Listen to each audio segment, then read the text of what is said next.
আসসালামু আলাইকুম সবাইকে। টমস ওয়ার্ল্ডের পক্ষ থেকে সবাইকে জানাচ্ছি অগ্রিম ঈদ মোবারক। জর্দার পোলাও কিন্তু খেতে অনেকেই অনেক পছন্দ করে থাকেন, কিন্তু এটার রেসিপিটা অনেকেই জানেন না বা ঝামেলার কারণে রান্না করেন না। তো আজকে আসেন ঝটপট কিভাবে জর্দা পোলাও রান্না করা যায় সেটা আজকে আপনাদের সাথে শেয়ার করি। তাহলে এই রেসিপিটা দেখে আপনারা এবার ঈদেও ট্রাই করতে পারবেন জর্দা পোলাও।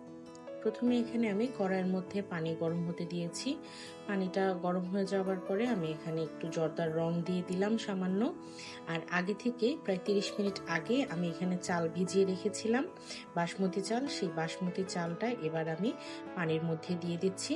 আর এই চালটা আমি হাফ বয়েল করে নেব, যেন এটা পুরোপুরি সিদ্ধ না হয়। চাল আমি পানিতে ভিজিয়ে রেখেছি বলতে আমি বুঝিয়েছি যে চালটা আমি ধুয়ে ছাঁকনির মধ্যে পানি ঝরাতে দিয়েছি, সেটা প্রায় 30 মিনিট আমি রেখেছি। চালটা প্রায় ফুটে উঠেছে। এই সময়টায় আপনাদেরকে বারবার চেক করতে হবে যে চালটা পুরোপুরি যেন সেদ্ধ না হয়ে যায়, চালটা যেন হাফ বয়েল থাকে।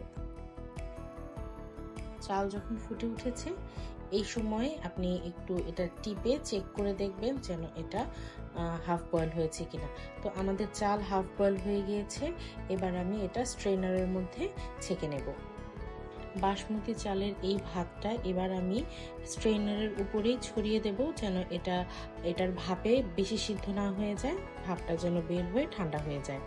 তো এরপরে আমি একটি কড়াই চুলায় দিয়ে এর মধ্যে 1 কাপ ঘি দিয়ে দিলাম। ঘিটা আমি এখানে গরম করে নিচ্ছি। ঘি গরম হয়ে যাওয়ার পরে এখানে আমি গরম মশলা দিলাম। গরম মশলার জন্য এখানে আমি লবঙ্গ নিয়েছি 5-6 টুকরো, তেজপাতা নিয়েছি 2টো এবং আমি এলাচ নিয়েছি 4 টুকরো। এখানে আমি গরম মশলাটা একটু ঘিয়ের মধ্যে ভেজে নিয়ে এরপরে আমি এখানে মালটার রস দিয়ে দিচ্ছি। মালটার রস এখানে প্রায় হাফ কাপ পরিমাণ হবে। আর এরপরে আমি এখানে দিয়ে দিচ্ছি চিনি। চিনি দিয়েছি আমি 1.5 কাপ। চিনিটা দেবার পরে চিনিটা আমি এখানে একটু গলিয়ে নিচ্ছি।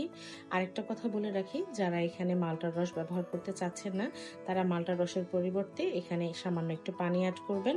আর মালটার ফ্লেভারটা আনার জন্য এখানে কমলার খোসা সামান্য একটু গ্রেট করে আপনারা দিতে পারেন। আমার সম্পূর্ণ চিনির মিশ্রণটা গলে গিয়েছে। তো এটাতে পুরোপুরি বলক চলে এসেছে। বলক চলে আসার পরে আমি এখানে যে আমাদের রাইসটা ঠান্ডা হতে রেখেছিলাম সেই রাইসটা এবার আমি এর মধ্যে দিয়ে দিয়েছি। রাইসটা দিয়ে দেওয়ার পরে এবার এই চিনির মিশ্রণের যে পানিটা, এটার মাধ্যমেই রাইসটা ফুল কুক হবে। আর আরেকটা কথা বলে রাখি, আপনারা যদি অনেকে বলেন যে না আমি ঘি ব্যবহার করতে চাই না, তাহলে কি ঘি ছাড়া এটা রান্না করা যাবে? অবশ্যই রান্না করা যাবে। আপনি কমলার রস বা মালটার রস ব্যবহার করতে চাচ্ছেন না, সেটা ছাড়া কি রান্না করা যাবে? হ্যাঁ, অবশ্যই রান্না করা যাবে। কিন্তু এভাবে রান্না করলে বিয়েবাড়িতে যে একটা শাহি ফ্লেভার আসে জর্দার পোলাও থেকে, সেই ফ্লেভারটা আবার আপনি পাবেন না যদি আপনি এখানে ঘি, মালটার রস এগুলো ব্যবহার না করেন। এরপরে আমি এখানে কিছু কিশমিশ ধুয়ে কিশমিশ অ্যাড করে দিচ্ছি। আর সাথেই আমি অ্যাড করে দিচ্ছি কিছু বাদাম কুচি করে রেখেছিলাম, সেই বাদামগুলো অ্যাড করে দিচ্ছি। জর্দা পোলাও রান্না করার সিস্টেমটা কিন্তু নর্মাল পোলাওয়ের মতোই। যখন এটাতে পানির পরিমাণ বেশি থাকবে তখন জালটা বাড়িয়ে দিতে হবে, আর পানির পরিমাণটা শুকিয়ে আসলে রাইসটা ফুল কুক করে নিতে হবে।